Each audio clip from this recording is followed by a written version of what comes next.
Hello, everybody, and welcome back to Late Night Football. Welcome back to the match reaction show. It's finished. Tottenham 4. No, that's right. Tottenham 4. Burnley nil. I mean, how many people would have expected Tottenham scoring 4 goals in a game? I mean, it's in a Premier League game. I think it's been a while since they've got that. It's been a while since they've won a game as well. Apparently, they lost 5 of the last 6. So it's a much welcome result for Jose Mourinho for Tottenham Hotspur. Is it? Is it going to help them in the top 4 fight? Probably too late for that. Probably too late for that. But I mean, it's a confidence boosting win, especially coming after the Europa League result. They're gonna take that into the League Cup final. They've got that to play for. They've got the Europa League as well to play for. So I mean, this is good for a lot of the players. It was very good for them to get back into form. I mean, I tell you what, Arsenal have won. Spurs have won. It's looking like a London day, isn't it? There's one more London game. There's one more game involving a London team to come, and the omens are looking good for Chelsea, aren't they, at the moment?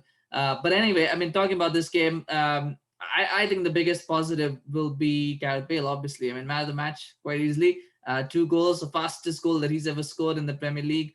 I mean, it's just incredible. And again, it's what we've seen from Spurs a lot of times. If they start off well, they normally get a goal, and then for some reason they decide to sit back and say 1-0 is good enough, and then inevitably it ends up 1-1 or 2-1 that they lose. So I thought it was a welcome relief that they still went on the front foot after that, and they got a second, they got a third, and that's good. And it's good that Kane scored. It's good that Moura scored. I mean, Bale obviously scoring 2 beautiful goals. It's great. I mean, and before I go into Spurs, I want to start with Burnley because I thought Burnley were absolutely shocking, and that's something you don't expect. You expect a nil. When you're playing against Burnley, you expect Burnley not to score too many goals. So Spurs keeping a clean sheet is not much of a surprise.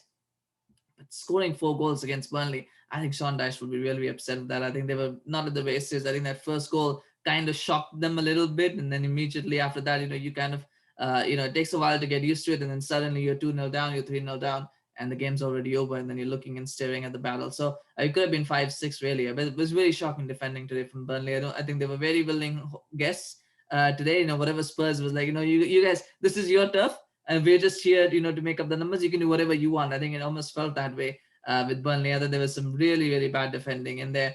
And the commentators made a point which I kind of agreed with as well, is the fact that they were missing Wood and Barnes, and Rodriguez and Vydra just don't offer that physicality, that sort of tactical synergy, I guess is the word that those two offer with the rest of the Burnley team. So I think that's something that they'll need to work on. Maybe a change in system, maybe not playing two up front, maybe they need to try to something different. But it just didn't work today for Burnley, and there have been games like this in the past as well, where it just doesn't work for Burnley. When it's bad, it's really bad, and I think today was one of those games as well. It was really bad, and hopefully they can forget about it and move on. They've got other games to look forward to. They've got to first focus now on securing survival. So that's what they're going to be focusing on.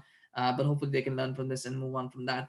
Coming to Spurs, and I saw them play the 4-4-1 win against Liverpool. It didn't quite come off, but I think that's the formation that they've got to go with. So it was today 4-4-1-1, and it worked brilliantly today. I think that's where it is. You got Kane at the top, then you got Moura behind him, and then you've got Bale and Son either side. I think it cannot be often be looked at as a 4-2-3-1 as well, but I think it's more for 4-4-1-1 because Bale and Son stay pretty deep and they play pretty deep, and then they come running forward. I think that's a good system that he's found, Jose. I think Moura offers a lot as a forward in that he can track back. So in many ways, if you look at the way that Leicester played in the early game, it was a proper 4-4-2. Now and then you look at Spurs and how they're playing at the 4-4-1-1. I think it makes sense if your center forward is not a striker, because Moura is more of a midfielder, winger.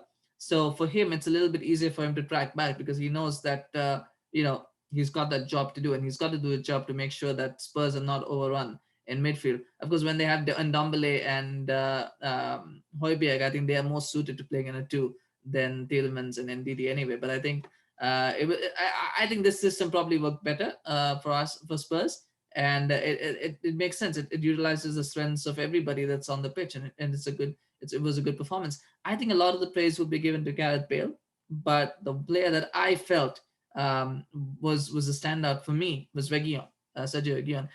Ben Davies has his attributes, he has his talents, he has his moments, he has his use, but I think Sergio Reguilon is just on a different level when it comes to left back play, and I think him playing on the left hand side, it offers Son freedom as well because Son knows that he can cut inside.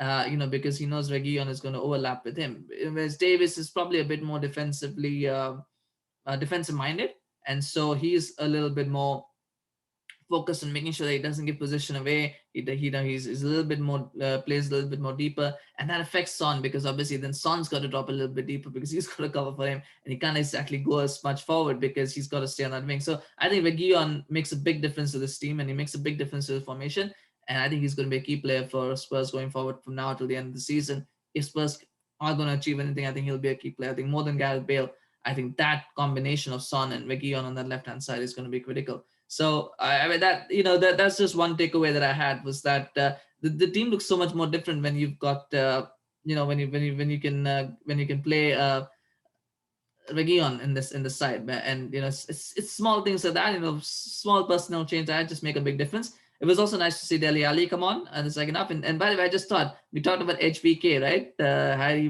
Bale, and Kane, Heung-Min, Son, Bale, and Kane, HBK. Now you can think about BASK, Basque. Bale, Alli, Son, and Kane. How about that? Basque in Spurs glory, maybe.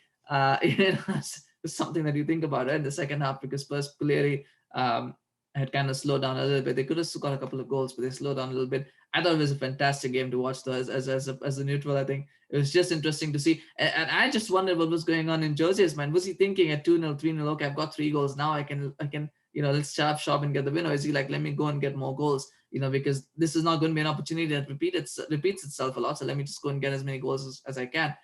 I think Mourinho will be pleased with everything. There were 4 goals to get the clean sheet. Bale's got a couple, so he's back in form. Moura's got a goal. Kane's got a goal, so they're back in goal scoring form. I think Son, probably they would have liked Son to get a goal as well, but that's fine. I think you can't have everything.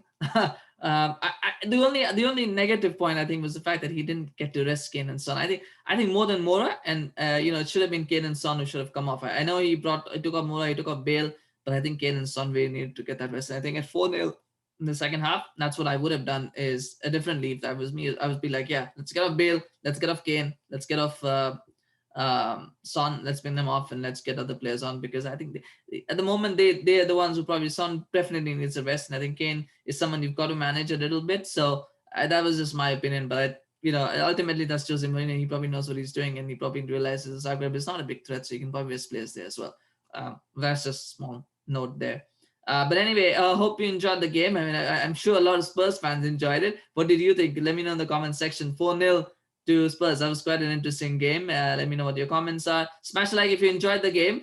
And also, please remember to subscribe to the channel if you're new.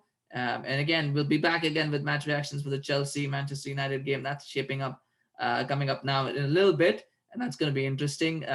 But I mean, for now, let's just first enjoy the Spurs game. I thought it was really excellent. But thank you so much for watching. Take care. Have a good day or night, whatever time you're watching this. And I'll again see you very, very soon. Take care. Bye-bye.